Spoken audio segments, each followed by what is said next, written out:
اب اس کے بعد سوال پیدا ہوتا ہے کہ یہ رات جو ہے مخفی کیوں رکھی گئی؟ تعین کے ساتھ کچھ معلوم نہیں یہ رات کون سی رات کون سی رات ہے، اس کا جواب تو میں بعد میں دوں گا کہ اس میں جو آراء ہے مختلف، لیکن یہ کہ اس کو کیوں مخفی رکھا گیا اس پر کچھ پیاری باتیں ہیں جو مفسرین نے کہی ہیں۔ پہلی بات تو یہ کہ جتنی عظیم چیزیں ہیں ان سب کو مخفی رکھا گیا۔ قیامت کب آئے گی؟ مخفی آئے گی، یہ یقینی ہے۔ کب آئے گی؟ یہ تو ان امور میں سے ہے کہ جس کا علم نبی اکرم صلی اللہ علیہ وسلم کو بھی نہیں دیا گیا، جبرائیل کو بھی نہیں دیا۔ چنانچہ حدیث جبرائیل میں واضح طور پر الفاظ موجود ہیں وَمَا الْمَسْئُولُ عَنْهَا بِأَعْلَمَ مِنَ السَّائِلِ، کچھ معلوم نہیں، نہ سائل کو معلوم نہ مسئول کو معلوم قیامت کب آئے گا۔ اب یہ عظیم حقیقت مخفی رکھا گیا اور اس کا خاص طور پر ذکر کیا گیا سورہ طٰہٰ میں، اَكَادُ أُخْفِيهَا لِتُجْزَىٰ كُلُّ نَفْسٍ بِمَا تَسْعَىٰ۔ اگر تعین کر دیا جاتا تو جو قریب کے زمانے کے لوگ ہوتے وہ تو خوب پھر محنت کرتے آخرت کے لیے، اور ذرا فاٹنے والے ہوتے وہ ذرا تصاہل کرتے اس کے بارے میں۔ اس کو رکھا گیا، تلوار لٹکی ہوئی ہے، کسی بھی وقت گر سکتی ہے یہ، جیسے گلوٹین کبھی اگر آپ نے دیکھا ہو جس طریقے سے اس کا چھرا گرتا ہے، کسی بھی وقت گر سکتی ہے، لہذا ہر وقت چوکس رہو، چوکس میں رہو، جیسے کہ صحابہ اکرام کی شان معلوم ہوتی ہے بعض روایات سے کہ ذرا تیز ہوا چلتی تھی تو وہ سمجھتے تھے قیامت آ گئی۔ اس درجے استحضار تھا اعصاب کے اوپر، اس کا اتنا اثر تھا کہ ذرا تیز جھکڑ چلا اور انہوں نے سمجھا قیامت آ گئی۔ تو اس طریقے سے قیامت کو مخفی رکھا گیا۔ اَكَادُ أُخْفِيهَا لِتُجْزَىٰ كُلُّ نَفْسٍ بِمَا تَسْعَىٰ۔ نہ آج سے 100 برس پہلے والوں کو معلوم تھا کہ قیامت کب آئے گی، نہ آج والوں کو معلوم ہے، نہ اگر ابھی دنیا کی عمر ہے ابھی 100 برس اور تو قیامت سے ایک دن پہلے بھی شاید یقینی طور پر معلوم نہ ہو سکے کہ کل قیامت آ رہی ہے، تاکہ ہر وقت جو ہے امتحان اتنا ہی شدید رہے، اتنا ہی کڑا امتحان رہے ہر ایک کے لیے۔ لِتُجْزَىٰ كُلُّ نَفْسٍ بِمَا تَسْعَىٰ، تاکہ ہر ذی نفس کو بدلہ ملے اس کی سعی کے مطابق۔ اسی طریقے سے موت کا وقت معلوم نہیں، وَمَا تَدْرِي نَفْسٌ بِأَيِّ أَرْضٍ تَمُوتُ، کہاں موت آئے گی کچھ معلوم نہیں، کہاں موت آئے گی، کب موت آئے گی کچھ معلوم نہیں۔ اسی طرح نوٹ کیجئے صلاۃ وسطیٰ، حافظوا علی الصلوات والصلاۃ الوسطیٰ معین نہیں، اس کے لیے آراء اگرچہ ہے، اکثر آراء جمع ہو گئی ہے صلاۃ العصر کے بارے میں، لیکن تعین سے حتمی طور پر نہیں کہہ سکتے۔ یہ رائے بھی ہے کہ کوئی بھی معین نہیں، تمام نمازیں جو ہیں وہ صلاۃ وسطیٰ کی حکم نہیں۔ بہترین نماز کوشش کرو کہ پوری محافظت کرو، صرف نماز کی نہیں، بہترین نماز، ہر نماز تمہاری بہترین نماز ہونی چاہیے، ہر روز روز عید ہو، ہر شب شب برات، اگر اللہ تعالیٰ کے ساتھ کوئی قلبی ربط ہے تو ہر دن جو گزر رہا ہے وہ روز عید ہے، اور ہر شب جو گزر رہی ہے وہ شب برات ہے۔ لیکن اگر وہ کہ انسان کو غفلت ان کے قلب پر طاری ہے تو وہ عید کا دن بھی اس کے لیے ایک عام دن ہے، اور شب برات بھی اس کے لیے ویسی ہی ایک رات ہے جیسی کہ ہر روز آتی ہے اور چلی جاتی ہے۔ اس اعتبار سے اس کو بھی خاص جو ہے معین نہیں کیا گیا صلاۃ وسطیٰ کون سی۔ اسی طرح بعض روایات میں جو آتا ہے اس میں آدم، اللہ کا ایک نام ایسا ہے کہ اس کے واسطے سے اللہ سے جو بات مانگی جائے وہ رد نہیں، لیکن وہ کون سا نہیں بتایا گیا۔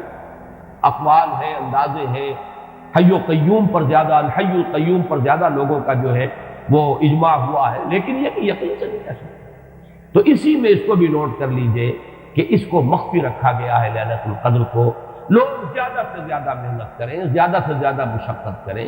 اس کے لیے جو بھی اس کی قدر و منزلت سے کسی درجے میں آگاہ ہے،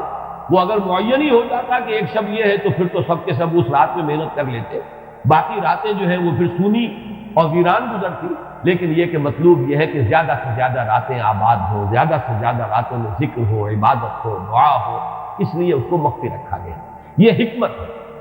اس میں بھی ایک عجیب نکتہ ہے جو امام راضی رحمۃ اللہ علیہ نے بیان کیا ہے، اور حوالہ اگرچہ نہیں دیا اس حدیث کا،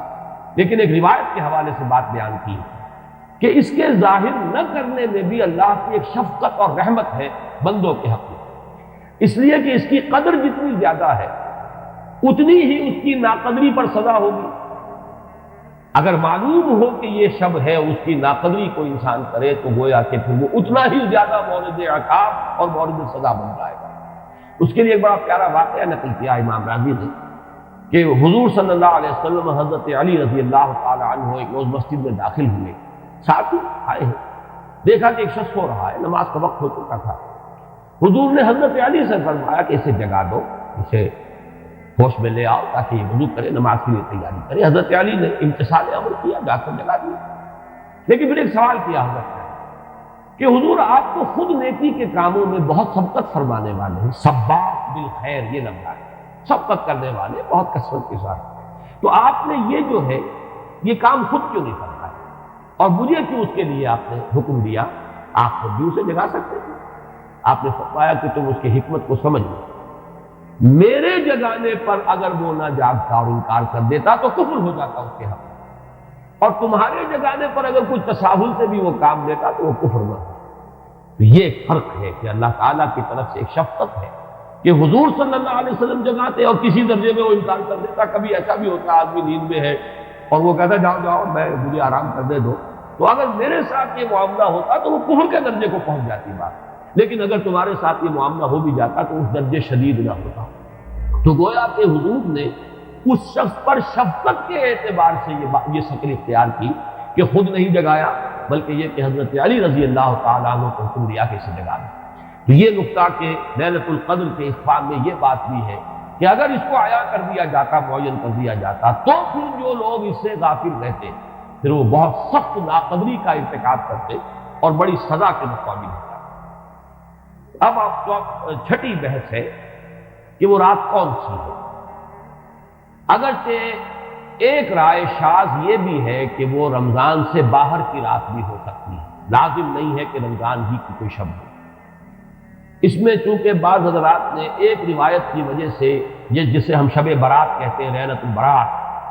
یہ شعبان کی 15ویں شب، درمیانی شب، اور اس کے بارے میں ایک روایت موجود ہے حضرت عائشہ صدیقہ رضی اللہ تعالیٰ عنہ کی کہ رات کے وقت ان کی آنکھ کھلی اور وہ باری آپ ہی کے پاس شب باسی کی تھی حضور کی، تو حضور موجود نہیں تھے، تو تشویش ہوئی کہاں گئے، تو جب تلاش کی گئی تو معلوم ہوا کہ حضور جنت البقیع قبرستان میں پہنچے ہوئے ہیں اور وہاں آپ ان کے لیے جو بھی وہاں دفن ہے ان کے لیے استغفار کروا رہے ہیں۔ جب پوچھا گیا معاملہ کیا، تو آپ نے فرمایا یہ بڑی عظیم رات ہے اور اس رات میں فوت ہونے والوں کا فیصلہ ہو جاتا ہے، پیدا ہونے والوں کا فیصلہ ہو جاتا ہے، تو اب وہ بھی ایک لیلہ مبارک تھا۔ اسی وجہ سے بعض لوگوں نے وہ جو سورہ دخان کی ابتدائی آیات ہے انا انزلناہ فی لیلۃ مبارک، اس کو محمول کیا ہے اسی رات پر کہ جس کو ہم شب برات کہتے ہیں اپنی عام اصطلاح میں، لیلۃ البرات اسے عربی میں کہا جاتا ہے۔ برات کے معنی کسی کا چھٹکارا پا لینا۔ یہ شب برات جو ہے وہ برات شادی والی برات نہیں ہے، بلکہ یہ برات کا لفظ ہے عربی زبان کا، جو ہمارے ہاں وہ غلط العام میں برات شب برات بن گیا ہے۔ برات، برات من اللہ ورسولہ، جو سورہ برات کا پہلا لفظ ہے کہ چھٹکارا پانا، کہ وہ رات بھی ایسی ہے کہ اس میں انسان استغفار کرے اور اللہ تعالیٰ سے اپنے گناہوں کی معافی مانگے تو اپنے آپ کو جہنم سے چھٹکارا دلا سکتا ہے، وہ شب برات۔ اس اعتبار سے کچھ لوگوں نے گمان کیا کہ شاید لیلۃ القدر اور لیلہ مبارکہ اس حدیث کی روح سے وہی شب ہے، وہ ظاہر بات ہے کہ خارج از رمضان مبارک ہے، اور یہ کہ اس کے علاوہ بھی بعض آراء ہیں، لیکن یہ آراء جو ہے شاذ کے درجے میں یہ کہہ سکتا ہوں کہ تقریباً اجماع ہے اس پر کہ یہ رات رمضان مبارک ہی کی ایک رات ہے۔ اس کی دلیل ایک تو یہ کہ القرآن یفسر بعضہ بعضا کے اصول کے مطابق قرآن مجید کے اندر سورہ بقرہ میں یہ واضح کر دیا گیا شہر رمضان الذی انزل فیہ القرآن، رمضان مبارک کا مہینہ وہ ہے کہ جس میں قرآن نازل کیا گیا، اور یہاں فرمایا انا انزلناہ فی لیلۃ القدر، ہم نے اس کو اتارا ہے لیلۃ القدر۔ ان دونوں کو جوڑیے تو اس کا ایک لا محالہ جو ایک انیویٹیبل رزلٹ نکلتا ہے وہ یہی ہے کہ یہ لیلۃ القدر رمضان مبارک ہے۔ دوسری اس کی تائید ہوتی ہے وہ مشہور حدیث جس کو الحمدللہ کہ ہم نے بہت عام کیا ہے، رمضان مبارک کی آمد سے قبل کوشش ہوتی ہے ہر سال جو ہے اس کی یاد دہانی کرا دی جائے۔ ایک طویل خطبہ جو حضور نے دیا تھا، خطبنا رسول اللہ صلی اللہ علیہ وسلم فی آخر یوم من شعبان، یہ حضرت سلمان فارسی رضی اللہ تعالیٰ عنہ سے مروی ہے کہ حضور نے شعبان کے آخری دن ہمیں خطبہ ارشاد فرمایا، یا ایھا الناس قد اظلکم شہر عظیم شہر مبارک شہر فیہ لیلۃ خیر من الف شہر، لوگوں آگاہ ہو جاؤ، تم پر ایک بہت مبارک مہینے نے، بڑی عظمت والے مہینے نے سایہ کر دیا ہے، سایہ فگن ہو گیا ہے تم پر ایک مہینہ جو بڑی عظمت والا ہے، شہر عظیم جو بڑی برکت والا ہے، شہر مبارک۔ اور تیسرا جملہ اس میں یہی ہے شہر فیہ لیلۃ خیر من الف شہر، وہ مہینہ کہ جس میں ایک رات وہ بھی ہے کہ جو 1000 مہینوں سے افضل ہے۔ ان دونوں چیزوں کے حوالے سے تقریباً دلائل بھی موجود ہیں، اور ویسے یہ کہ جیسا کہ میں عرض کر چکا ہوں اجماع ہے کہ یہ رمضان مبارک ہی کی ایک شب ہے، لیکن رمضان مبارک کی کون سی شب ہے؟ اس پر بعض مفسرین نے تو لکھا ہے کہ 40 قول ہے۔ چنانچہ صاحب تفسیر مظہری قاضی ثناء اللہ پانی پتی نے، میں نے وہ تفصیل تو نہیں پڑھی کہ 40 قول ہے، لیکن امام راضی نے جو 9 قول نقل کیے ہیں وہ میں تیزی کے ساتھ آپ کو سنا دیتا ہوں۔ ابن رزین رحمہ اللہ کا قول یہ ہے کہ رمضان کی پہلی شب ہے۔ حضرت حسن بصری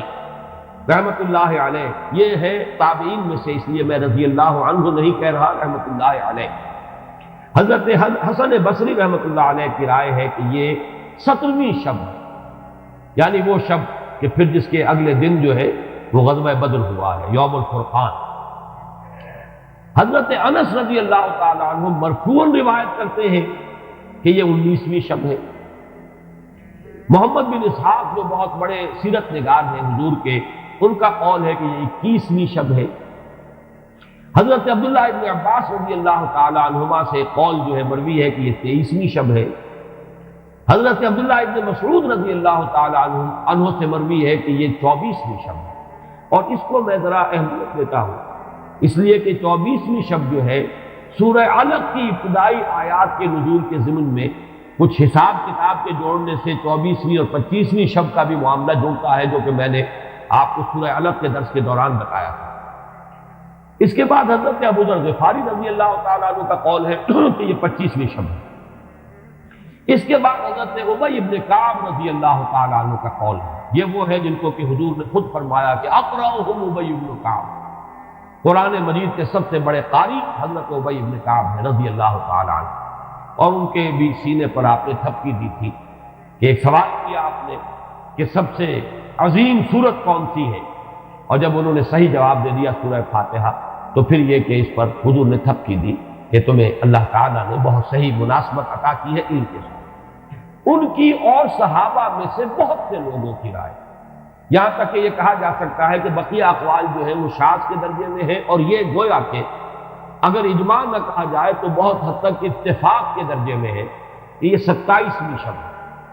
اور اس 27ویں شب کے ضمن میں حضرت عبداللہ ابن عباس سے ایک روایت میں پہلے آپ کو بتا چکا ہوں کہ 23ویں شب، لیکن 27ویں شب کے ضمن میں جو مختلف روایات حضرت عبداللہ ابن عباس رضی اللہ تعالی عنہما سے مروی ہیں، ان میں بھی کچھ لطیف نکات ہیں، میں بعد میں بیان کروں گا۔ اس کے بعد ایک شاذ قول اور بھی ہے کہ یہ 29ویں شب ہے۔ تو یہ گویا کہ 9 ہیں اقوال، جن میں سے بعض جلیل القدر صحابہ کے ہیں، عبداللہ ابن مسعود، ابو ذر غفاری، ابن عباس، ابی ابن کعب، لیکن یہ ہے کہ سب سے زیادہ جو اتفاق اگر اجماع نہ کہا جائے تو 27ویں شب پر ہے۔ اس 27ویں شب کے بارے میں حضرت عبداللہ ابن عباس نے 3 نکتے بیان کیے۔ ایک نکتہ تو یہ ہے کہ یہ پوری سورہ مبارکہ جو ہے سورۃ القدر، اس میں 30 الفاظ ہیں، اور ان 30 الفاظ میں سے 27واں لفظ ہے ہیا حتی مطلع الفجر، یہ 27واں ہے۔ اس کے اعتبار سے گویا کہ انہوں نے ایک ربط قائم کیا ہے کہ یہ 27ویں شب ہے۔ ایک بات انہوں نے یہ کہی ہے کہ اللہ تعالیٰ کو وطر محبوب ہے، اللہ وطر و یحب الوطر، اللہ خود بھی اکیلا ہے اور وطر کو پسند کرتا ہے۔ پھر یہ کہ وطر جو ہے اب رمضان مبارک کے اندر اگر وہ وطر شمار کیے جائیں گے تو 14-15 وطر بن جائیں گے،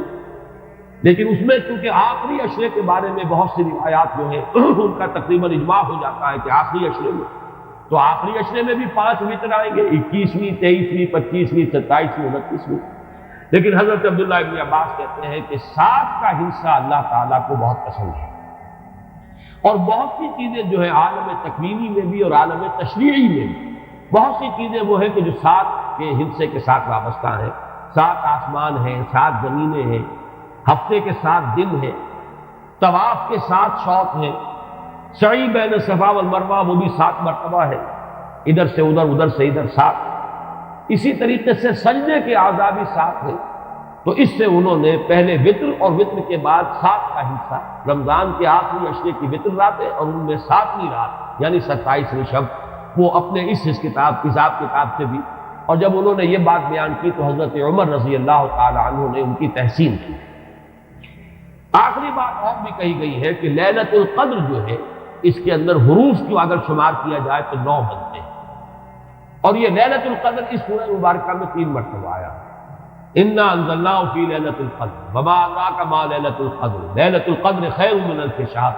اس اعتبار سے بھی 3 کو ضرب دی جائے 9 سے تو وہ بھی 27 کا بن جاتا ہے. بہرحال یہ میں نے جیسا کہ عرض کیا تھا کہ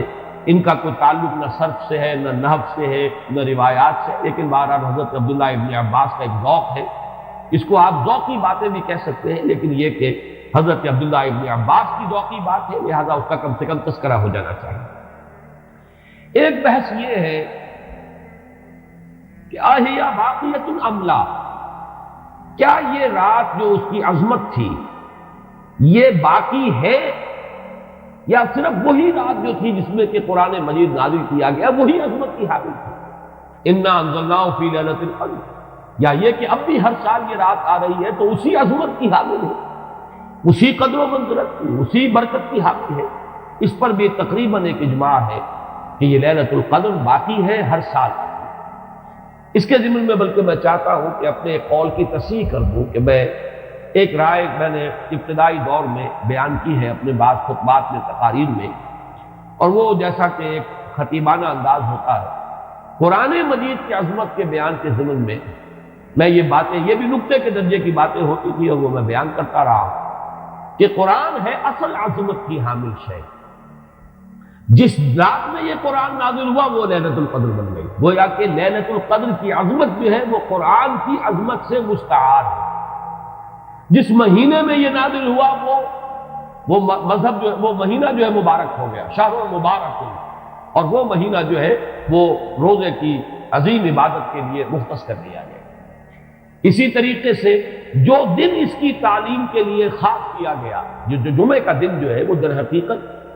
تعلیم قرآن کے لیے، یتلو علیہم آیاتہ ویزکیہم ویعلمہم الکتاب والحکمہ، جو حضور کا عمل تھا اسی کو دوام عطا کیا گیا ہے خطبہ جمعہ کی صورت. وہ دن جو ہے وہ سید الایام بن گیا کہ ہفتے کے دنوں میں وہ سردار دن ہے، جمعے کا دن جو ہے وہ سردار ہے تمام دنوں. یہ بات اپنی جگہ پر صحیح ہے جہاں تک اصولی اعتبار سے، لیکن میں اس میں جو تصحیح کر رہا ہوں جزوی طور سے وہ یہ ہے کہ لیلۃ القدر کی عظمت جو ہے وہ خود اپنی جگہ پر ہے، فی نفسہا ہے، اپنے ہی مقام پر ہے، اپنی جگہ ہے، بجائے خود، جسے کہتے ہیں فارسی میں بجائے خود عظمت کی حامل. اور اس کی عظمت کا مقام یہ بھی ہے کہ اس میں فیہا یفرق کل امر حکیم، تمام معاملات جو ہے اللہ کے فیصلے جو ہے ان کو ایشو کر دیا جاتا ہے، وہ گویا کہ حوالے کر دیے جاتے ہیں، وہ فیصلے صادر ہو جاتے ہیں اللہ تعالیٰ کی جناب سے. تو یہ اس کی عظمت قدیم ہے. قرآن کا نزول اس کے ساتھ شامل کیا گیا ہے کہ اس عظیم رات کا انتخاب کیا گیا ہے قرآن کے نزول سے. یہ میں چاہتا تھا کہ اپنے ان سابقہ بیانات کے ضمن میں یہ تصحیح جو ہے میں آپ کو نوٹ کرا دوں. دوسرے یہ کہ آیا اس کے ساتھ اس کا دن بھی اس عظمت میں شامل ہے یا نہیں. اس میں بھی اکثر مفسرین کا جواب یہ ہے کہ دن شامل ہے، اس لیے کہ قرآن مجید کا حساب کتاب، عرب کی تقویم، اس میں رات بول کر بھی دن رات مراد لیتے تھے اور یوم بول کر بھی دن رات مراد لیتے تھے. یوم بھی 24 گھنٹے کے مجموعے کا نام ہے، اور جب رات کا تذکرہ آتا ہے تو رات بھی در حقیقت دن اور رات کے 24 گھنٹوں پر اس کا جو ہے اطلاق کیا جاتا ہے. جو دن آتا ہے رات کے بعد وہ اس رات کے تابع. اس اعتبار سے یہ عظمت جو ہے صرف شب کے ساتھ نہیں ہے، بلکہ یہ کہ اس کے بعد آنے والا دن جو ہے وہ بھی اسی عظمت کا حامل ہے.